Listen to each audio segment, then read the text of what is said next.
Қайырлы күн оқырмандар, каналыма қош келдіңіздер. Каналыма тіркелмеген болсаңыздар, тіркеліп алыңыздар. Өте әсерлі әңгімелер бар. Бүгінгі оқитын әңгімемнің тақырыбы төсекте әйеліне көңілі толмаған көршінің әңгімесі. Көрші пәтерден тағы айқай шу шықты. Тыңдап жатырмын. Еркектің даусынан әйелдің даусы қаттырақ шығады. Бірін-бірі боқтаған еркек пен әйелдің дауысы подъезді алып барады. Шыдай алмадым. Барып есіктерін қақтым. Өйткені бұл отбасыны танимын. Мұнда көшіп келгендеріне көп те бола қойған жоқ. Күйеуінің аты Шалқар, әйелінің аты Ақмарал. 2 баласы бар. Шалқар таксист. Таң атпай жаман Нексиясына мініп, қоқиып кетіп бара жатады. Кешке келе жатады. Ақмарал былайша айтқанда домохозяйка сияқты 2 баланы қарап аулада жүргені.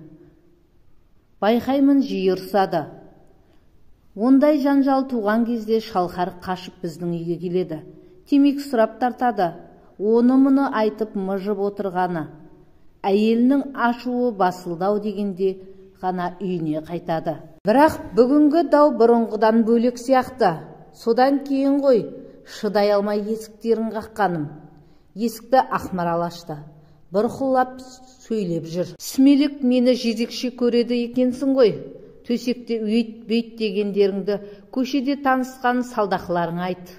Соларға бар. Бейнесі төсекте маған алай жаса, былай жаса дейді. О, сорлы, белің дұрыс жұмыс істемесе мен кінәлімін бе? Мына бір кітапты алып келіпті. Оқы, үйрен дейді. Жасым 35-ке келгенде 8 кітап оқып, позаларды үйрену қалыпты маған. Ой, бейшара, одан ақша табудың жолын қарастырсаңшы деп бір кітапты ашылған есіктен подъезге лақтырып жіберді. Жүр бауырым, келіннің ашуы басылғанша біздің үйде отыра тұрайық, деді. Шалқарды үйге шақырдым. Еңкейіп жерде жатқан кітапты алдым. Кітаптың аты «Төсек ләззаты» деп аталады екен. Күліп жібердім. Себебі Шалқар әйелім қанағаттандырмайды. Төсекте кескен томардай жатады да қояды. Өтірік болса да жыныстық қатынас кезінде ыңырсып, құшақтап аймаласуды да білмейді. Деп жақында ғана сыр ашып отырып бар сырын ақтарып салған. Шамасы мына кітапты тауып әкеліп әйеліне оқытпақ болған сияқты. Дау содан шықса керек. Шалқар екеуміз аулаға шығып темекі тарттық. Өткенде айтып едім ғой, төсекте әйеліме қанағаттанбаймын деп. Үйтейік бүйтейік десем, оны қайдан білесің? Біреумен жатып жүрген секілдісің ғой деп тап берді. Жаңа естідің ғой, мен жезекші емеспін дейді. Мына бір кітапты таныстарымның үйінен алып келіп, осыны оқышы, бәлкім төсектегі қарым-қатынасымыз түзелетін шығар десем, шу шығарды, деп Шалқар налый сөйледі. Білмеймін не істерімді. Расында жезекшелерге барып құмарымды анда-санда тарқатып тұрсам ба екен. Әлде төсектің қыр-сырын жетік білетін бір көңілдес ұстау керек пе? Бұлай жүре беруге болмас, деді тағы ол. Үндеген жоқпын. Өзге отбасының жыныстық қарым-қатынасы жайында не айтуға болады? Білмедім. Тек Шалқар белгілеп қойған кітаптың беттерін парақтап көз жүгірттім. Мынадай жолдарын оқыдым. Кез келген әйел өз ер азаматын жүрегімен барынша сүйетін болса, ол оны жыныстық тұрғысында да бақытты ете алуға тырысуы тиіс. Өйткені өмір бір бағытта жүретін көше емес. Бұл екеуі ара келісіп жыныстық өмірді қызықты да тартымды етудің жолдары. Жыныстық қатынасты сәтті аяқтай алмаған еркекке сен еркек емессің дегеннен ауыр сөз жоқ. Бұл ер азаматтың сізге енді қайтып бар ынтасын салып жыныстық қатынасқа баруына кедергі болады да тұрады. Мұндай қателіктен аулақ болғандарыңыз абзал. Тіпті мұндай балағаттаулар мен басқа да жыныстық қатынасқа кері пікір бірте-бірте жігітті белсіздікке әкеледі. Сондықтан жыныстық қатынастың өте нәзік психологиясын бір-бірімізден көңілдерімізге кірбің түсірмейтіндей іс-әрекет етуді талап етеді. Адамдар арасында сексуалдық сауатсыздық, төсек ләззатындағы мәдениетсіздік, қауышуының кейбір жақтары таза емес деген ойды көкейімізге ұялатқан. Ол жөнінде жұбайлар арасында ашық айтып пікір алмасу, бұл тәсілді немесе әдетті кімнен көріп үйреніп жүрсің деген күдікті сауалдың туынан қашқандықтан жиі бола бермейтіні рас. Олар өздерінің жыныстық талап тірліктері жөнінде бір-біріне айтудан тіпті қорқады да. Өйткені бірін-бірі кінәлап, тіпті ара қатынастары бұзылуы мүмкін деп ойлайды. Бір-біріңізге төсек ләззатында көмектесуге тырысыңыздар. Себебі төсек ләззатына құлаш ұру екеудің тірлігі. Сондықтан тек қана еркек немесе әйел осы істі басынан аяғына дейін аяқтап шығу керек деп ойлау тым қате. Сіздер бір-біріңізді қанаттандырып, құштарлықтарыңызды қоздырып, бірге қанағат табуға, құшырларыңызды қандыруға тиіссіздер. Сіздің еріңіздің сізге төсек тоятын сыйлай алмауының бірнеше себептері болуы мүмкін. Мүмкін бұл оның кінәсінен немесе екеуіңіздің де кінәңізден болуы мүмкін. Бірақ қалай дегенде де сіз ғана бұл жағдайға ықпал ете аласыз. Әйелдің кескен томардай серейіп жатпай, еркектің қимылдарына өзі де жауап беріп, оның аспабына қарсы өзінің асыл тұңғиығын тосып, қарсы қимылдармен көмектескені жөн. Кейбір әйелдер аяқтарын көсілтіп, өзінің кәусар бұлағын еркек ұлы мүшесін бойлата кіргізсе болды деп ойлайды. Қайталап айтамын. Өкселеріңізбен адуынды жұмыс істеп, еркектің аспабына өзіңіздің асыл тұңғиығыңызды тоса қимылдауыңыз қажет. Егер де әйел мұндай қимылдарды ұят санаса, қимылдамаса, төсекте тыныш жатса, онда жыныстық қауышуының әншейін жұбайлық борыш ретінде ғана болғаны.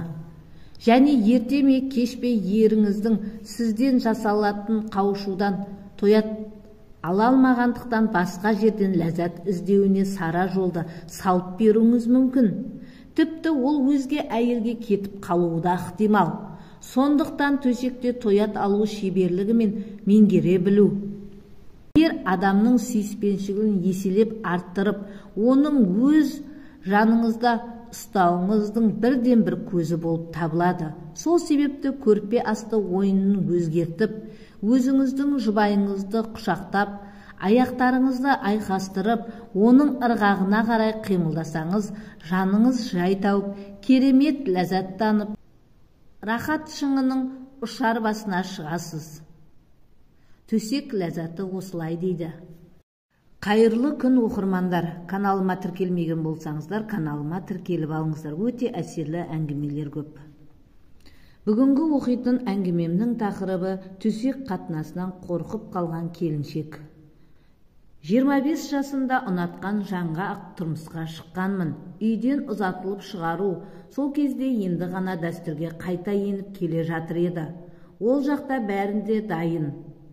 Түске беташар рәсімі, кешке үйлену тойымыз болып, барлығы 2-3 күннің ішінде өтті.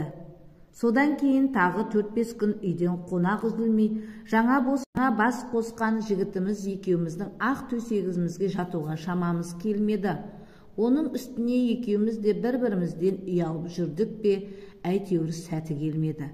Тек 7-ші күні ғана үйде адам аяғы саябырсып, аздап шаршауымыз басылғандай болды да, сонда ғана жұбайлық міндетіміз де орындау керектігіміз еске түскендей еді. Бірақ сол күні өмір бойы ұмытпайтын шығармын. Біз үшін дайындалып, аппақ боп салынған төсекке бас қойғанда екеуміз де қысылғандай едік. Алғашқы түннен қорыққанымыз тағы бар. Әйтеуір бір уақытта құрсағымның іші жыртылғандай қатты ауырды да, арғы жағы есімде жоқ. Көзімді ашқанда ауруханада жатыр екенмін. Басымда күйеуім, бір жағымда енем тұр. Не болғанын түсінбедім.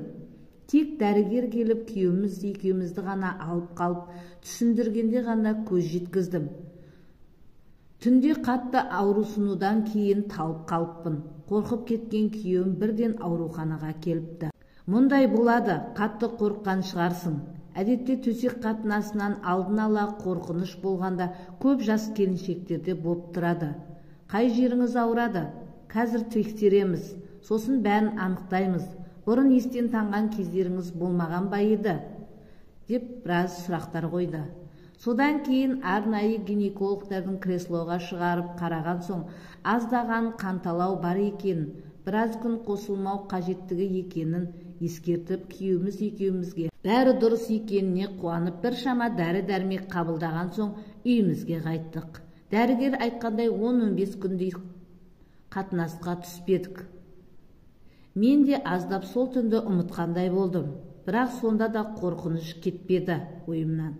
Алғашқы түні қосылғанда ауырсынудан қорыққан сияқтымын. Тағы да қосылдық, бірақ күйеуім ақырын қимылдағанның өзінде маған ауыр болды. Оны мен тұрмысқа шыққанның бәрінде болатын жағдай деп түсініп, сыр бермеуге тырыстым, шыдап жүрдім. Бірақ әр қосылған түн мен үшін ауыр азап бола берді. Тіпті кейде қан да білініп қалатын еді. Кейде білдірмеймін, кейде төсектен қашқандаймын. Күйеуім оны түсінсін бе? Өзім де ашып айта алмадым. Ол да күннен күнге маған күдікпен қарап, кейде соған бола ұрысып қалатынды шығардық. Ал енем болса уақыт өткен сайын маған көтердің бе дегендей емеурін танытады. Мен үшін тағы да бір қасіретті түн өтті. Сол күні күйеуім жолдастармен сыралатып келген екен. Ай-шайға қарамай мені төсекке алып ұрды. Біреу әбден қайрап жібергендей. Дөрекі қимыл танытып, ауырады дегеніме қарамай қинағаны. Бір кезде қатты шыңғырып жібергенімді білем, әрі қарай тағы да есімде жоқ. Тағы да ауруханаға, тағы сол дәрігер. Бұл жолы әжептәуір қан кетіп, біраз күн бүгіліп қалдым. Құрсақ тұсым ауырғанда жанымды шығарардай болады. Абырой болғанда аса қатты жарақат болмапты. Дәрігер күйеуімді де шақырып түсіндіргендей болды. Оның айтуынша тым қатты әрекет жасамау қажет екен. Оның үстіне менің де ішкі мүшемнің қан тамырлары нәзік екен. Ол кезде сексопатолог деген маман болатынын да білмегенбіз ғой. Не керек, содан бастап күйеуім өзгере бастады. Дөрекі мені мазақ еткендей бір сөздермен мұқатып қалғысы келетін.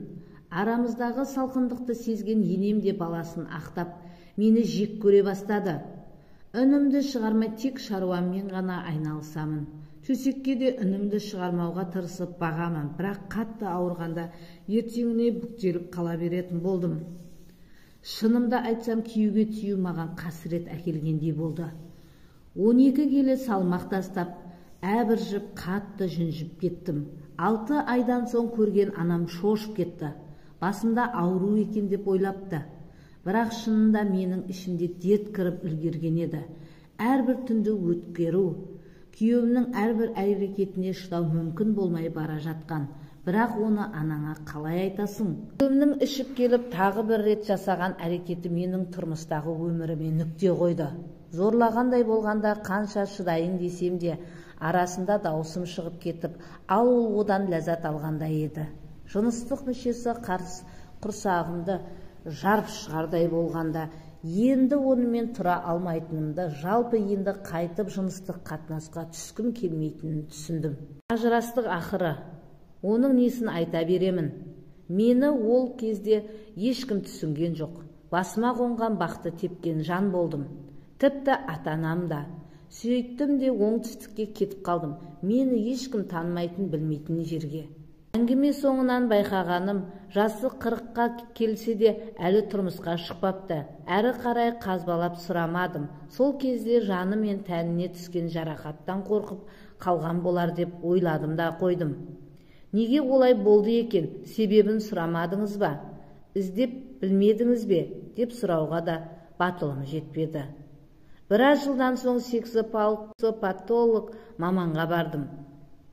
Ол тексеріліп барлық мән жайды сұрап білген соң, күйеуімнің жыныс мүшесінің менікіне сай емес болғанын болжады. Толық диагноз қою үшін оны да тексеру керектігін айтты. Мұндай жағдайда ерлі зайыптылардың арасында кездеседі екен, бірақ көп емес. Сол да аз топтың ішінде болғанымыз ба? Мен күйеуім туралы естідім, ортақ таныстарымызды кездестіріп қалғанмын.